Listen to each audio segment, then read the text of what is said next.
आपका, मेरा, हर किसी का एक सपना होता है कि रिटायरमेंट के बाद एक अच्छी और सुकून भरी जिंदगी जी जा सके। ना घर की टेंशन हो और ना ही दवा के खर्च की। लेकिन इस सपने को पूरा करने के लिए जो सबसे ज़रूरी चीज़ है वो है पैसा। कई लोग रिटायरमेंट की सेविंग आखिर में और टैक्स सीजन के पास ही सोचते हैं, लेकिन असलियत ये है कि अगर आप जल्दी प्लानिंग शुरू कर दें तो पैसे जोड़ना आसान और ज़्यादा फायदेमंद हो सकता है। अगर आपने रिटायरमेंट के बाद की ज़िंदगी के लिए अच्छा खासा कॉर्पस जोड़ रखा है तो आपका बुढ़ापा आराम से कटने वाला है। लेकिन अभी तक अगर आपने ये प्लानिंग नहीं की है तो आज हम आपको कुछ ऐसी स्कीम्स के बारे में बताने वाले हैं जो आपकी रिटायरमेंट लाइफ को फाइनेंशियली सिक्योर बना सकती हैं। आज हम बात करने वाले हैं सबसे भरोसेमंद 3 सरकारी स्कीम ईपीएफ, पीपीएफ और एनपीएस की, कि कैसे इन स्कीम्स के जरिए आप अपने बुढ़ापे के लिए एक बड़ा कॉर्पस जोड़ सकते हैं। साथ ही ये भी बताएंगे कि किसके लिए कौन सी स्कीम बेहतर रह सकती है। तो सबसे पहले बात करेंगे ईपीएफ की।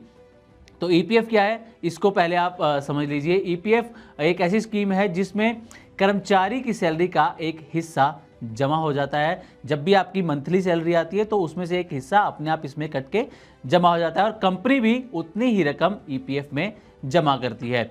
अभी ईपीएफ पर जो इंटरेस्ट रेट है वो 8.25% का मिल रहा है और सरकार हर साल इस इंटरेस्ट रेट में बदलाव भी करती है।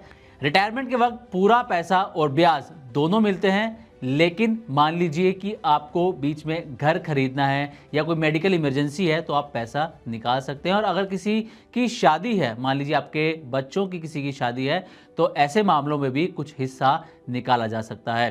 तो ये है ईपीएफ स्कीम। अब आते हैं कि इस स्कीम के फ़ायदे क्या हैं। तो ये एक ऑटोमेटिक सेविंग है, यानी कि इसके लिए आपको अलग से मेहनत नहीं करनी पड़ती। जब भी आपकी सैलरी मंथली आती है उसमें से एक हिस्सा अपने आप कट के इस स्कीम में जमा हो जाता है। अब कंपनी भी क्योंकि आपके बराबर पैसा जमा करती है तो मान लीजिए कि डबल इन्वेस्टमेंट यहाँ पर हो जाती है। एक रकम मान लीजिए कि मंथली आपके अकाउंट से 2,000 रुपये कटे और 2,000 रुपये ही कंपनी जमा करेगी, तो मंथली 4,000 रुपये आपके स्कीम में जमा हो जाएंगे। और रिटायरमेंट के बाद एक आपको अच्छा खासा अमाउंट मिल जाता है जब आप 60 साल के हो जाते हैं, जब आप रिटायरमेंट लेते हैं। तो अब बात करते हैं कि इसमें कमियां क्या हैं, क्योंकि हर चीज़ में कुछ ना कुछ कमियां होती हैं। तो पहली, हालांकि हम इसको कमी भी नहीं बोल सकते, लेकिन हाँ, एक जो इसमें कंडीशन है कि पैसा आपका लंबे समय तक इसमें लॉक भी हो सकता है। क्योंकि आप मान लीजिए 25 साल की उम्र में आप नौकरी शुरू कर रहे हैं, अब क्योंकि ईपीएफ है 60 साल की उम्र में आप इसमें पैसा निकालेंगे तो 30 से 35 साल तक आपका पैसा इसमें रहता है। हालांकि बीच में कोई मेडिकल इमरजेंसी हो जाती है, शादी के लिए अगर आपको पैसा चाहिए तो आप इसमें से रकम भी निकाल सकते हैं। दूसरा ये कि आप मान लीजिए नौकरी छोड़ते हैं, जल्दी आपको निकाल दिया जाता है तो आपको यहाँ पर टैक्स या पेनल्टी भी लग सकती है, लेकिन ये ज़रूरी नहीं है। अब आते हैं कि पीपीएफ स्कीम क्या है। ये तो हमने बात कर ली ईपीएफ की, अब आते हैं पीपीएफ स्कीम पर।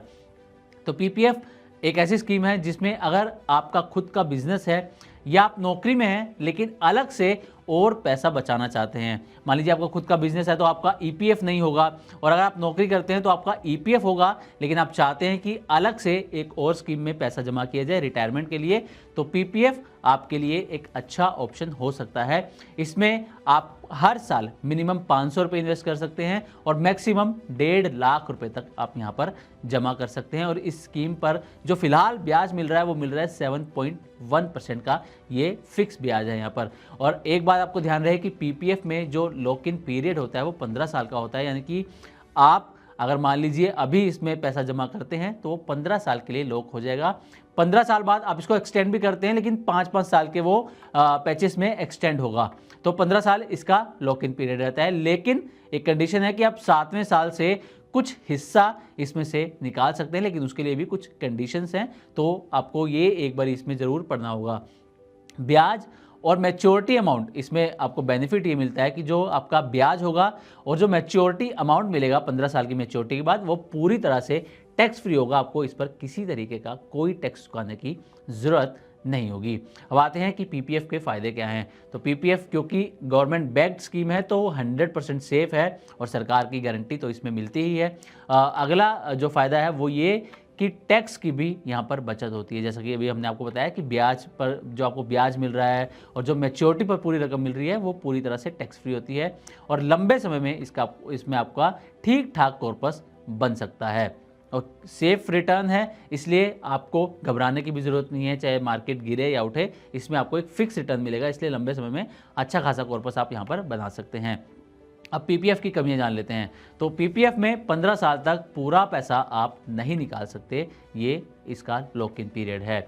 ब्याज फिक्स है 7.1%। मार्केट जितनी ग्रोथ यहाँ पर नहीं मिलती। मान लीजिए आप एसआईपी करते हैं, तो एसआईपी में क्या होता है कि आपको हो सकता है कि सालाना 12% ब्याज मिल जाए, हो सकता है 15% मिल जाए, लेकिन ये भी हो सकता है कि आपको सिर्फ 10% ब्याज मिले या 8% ही मिले। तो मार्केट में ग्रोथ ज़्यादा देखी जाती है पीपीएफ के मुकाबले, लेकिन पीपीएफ में जो ब्याज है वो 7.1% का फिक्स है, जिस तरीके से एफडी में ब्याज फिक्स होता है। तो ये हो गई पीपीएफ के फायदे और नुकसान।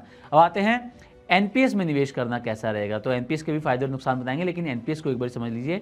तो ये जो स्कीम है ये थोड़ी सी अलग है, क्योंकि एनपीएस नेशनल पेंशन सिस्टम जो स्कीम है ये मार्केट से लिंक्ड होती है, और आपका जो पैसा होता है वो शेयर मार्केट, बॉन्ड और गवर्नमेंट सिक्योरिटीज़ में इन्वेस्ट किया जाता है।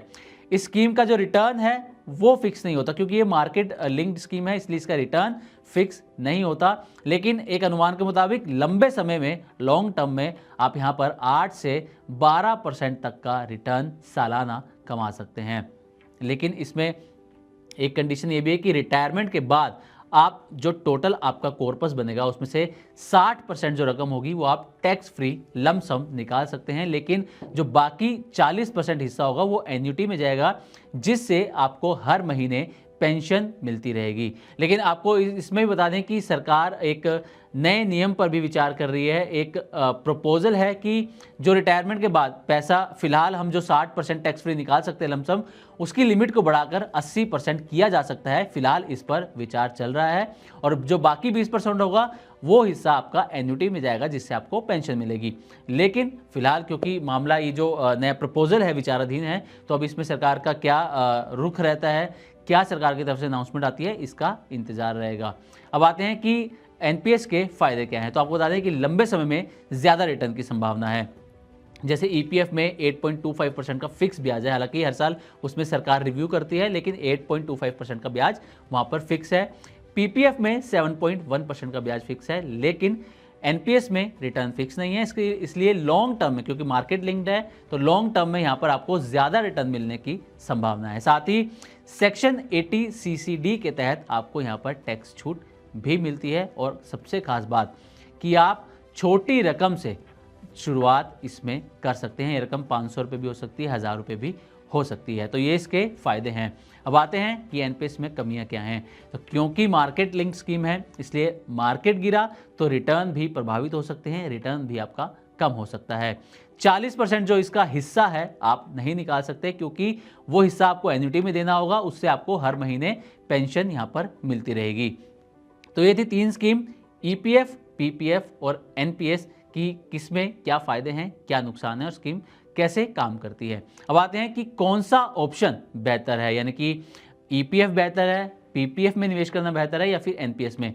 तो आपको बता दें कि अगर आप सुरक्षित निवेश चाहते हैं तो ईपीएफ और पीपीएफ आपके लिए बेहतर ऑप्शन है, लेकिन अगर आप थोड़ा जोखिम लेकर ज़्यादा कमाई करना चाहते हैं तो आप एनपीएस की तरफ भी जा सकते हैं।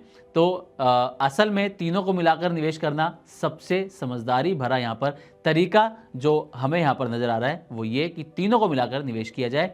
नौकरी वालों के लिए ईपीएफ यहाँ पर एक बेस बन सकता है, पीपीएफ से टैक्स फ्री और सेफ रिटर्न आपको मिलता रहेगा, और एनपीएस से लंबी अवधि में यानी लॉन्ग टर्म में आपको ग्रोथ भी मिलती रहेगी।